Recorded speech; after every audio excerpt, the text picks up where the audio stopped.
Seth Curry. I want to talk about Seth Curry. You're like all the way into B-ball Paul and Isaiah Joe, who's played like 2 seconds in the NBA. I want to talk about Seth Curry, a real player who's getting real minutes. What he did in the playoffs, Bryan, was outstanding.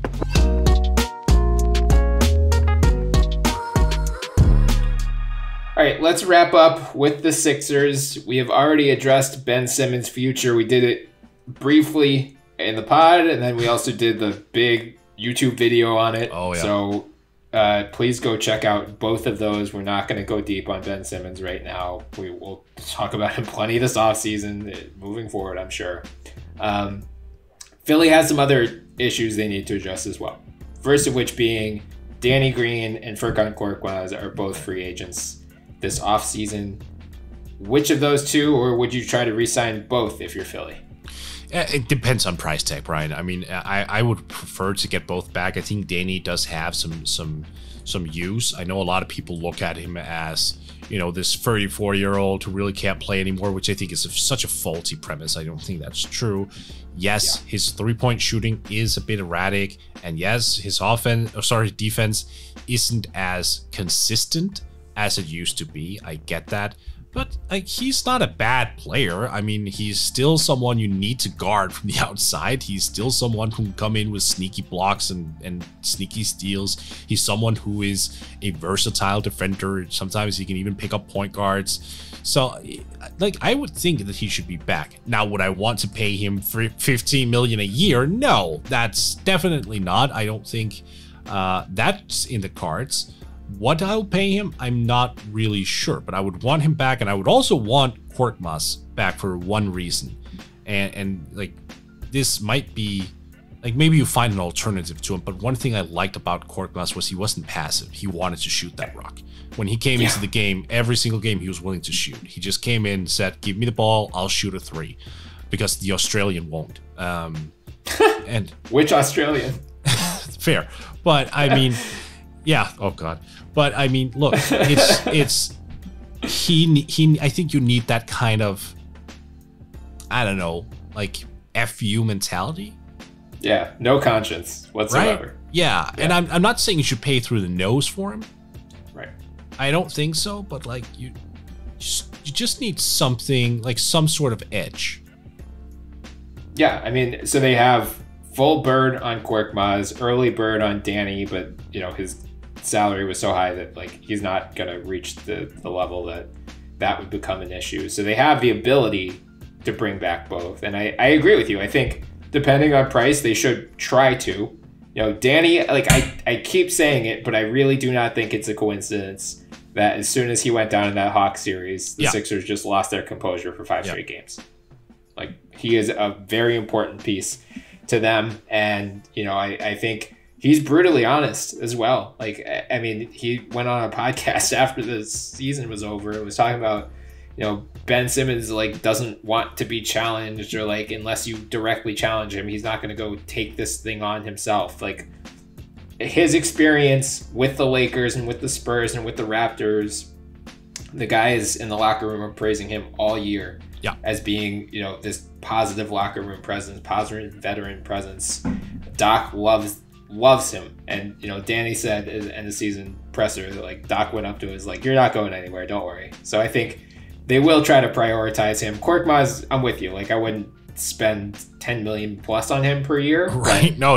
If you can bring him back at a reasonable price, not only do you need that consciously shooting off the bench, but he's also, you know, he's not a great defender by any means, but he made strides on that end defensively, like noticeable strides this year. You know, will he be a fixture in the playoff rotation?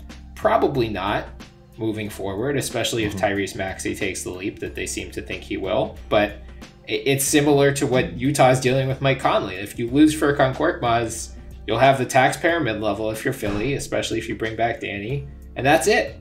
Like, you don't have a ton of flexibility here. So are you going to get a player who's better than Furkan on a min deal?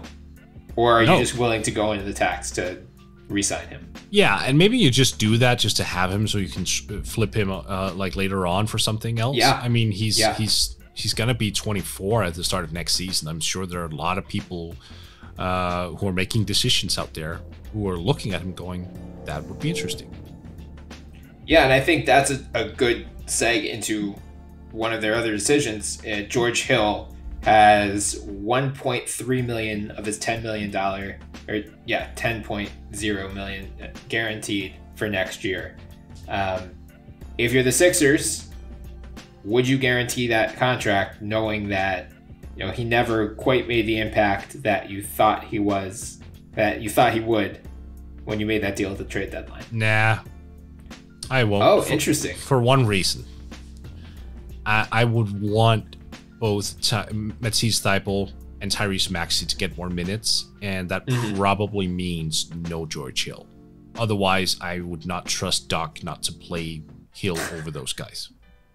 That's a fair point. Yeah, Morey needs to, if he does pick it up, he needs to have a clear directive of do not take salaries into account when you are assigning minutes next year. Right. I mean, because Tyrese Maxey, to me, I mean, he's got some upside in terms of, I don't want to say he can become an all-star. I also don't want to say he can't, because we've seen weirder things in this league, but he's got a skill set that is pretty unique, and his energy is just off the charts. I wouldn't be shocked if he's one of those guys who has like a major second-year dump, like maybe doubles his points per game.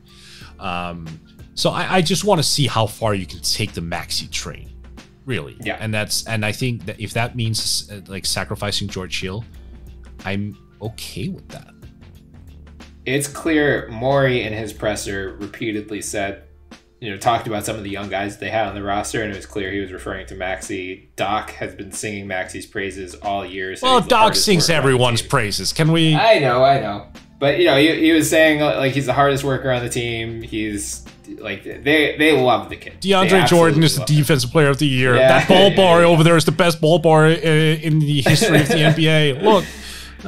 Yeah. It's fair. But I would actually guarantee George Hill's contract for one reason. Okay. Salary matching. They just do not have good salary matching chips. So we'll see what they do with Ben Simmons this offseason. But if they don't trade him, or they save him for a bigger deal, whether it's Dame, Beal, hope one of those teams just goes completely off the rails. Right. You're going to hate me for saying it, but Zach LaVine as well. Save George Hill's contract as well in case you need to make that deal bigger. But yeah, if George Hill continues to play at the level that he did upon coming over to the Sixers, by next year's trade deadline, that's when you're probably looking to get him out of there. And, that gives Maxey a little bit of time at the beginning of the season to get used to a bigger role before you really throw him in off the deep end. But yeah, I think, Morey was kind of saying the development of our young players, I think Maxey and Thybulle are the two he was really referring to, but also B-Ball Paul, G League MVP, B-Ball Paul, Isaiah Joe, who they took with a second-round pick as well, nice little sharpshooter off the bench. If those guys can grow into bigger roles, that's going to alleviate a lot of the concerns we had about the Sixers' depth this year. It's just they had to replenish a lot because they screwed up for 5 straight years. All right, Bryan, shut up about the Sixers now. It's my turn now, because you have had plenty of Sixers talk on this podcast over the past 5 years. Come on. Seth Curry. I want to talk about Seth Curry. You're all the way into B-Ball Paul and Isaiah Joe, who's played 2 seconds in the NBA. I want to talk about Seth Curry, a real player who's getting real minutes. What he did in the playoffs, Bryan, was outstanding. Yeah. And it's not just, I understand that he had percentages in the playoffs that is not bound to be replicated. He shot 58% almost from the field, 51% from downtown. That's not going to that's not going to be the norm.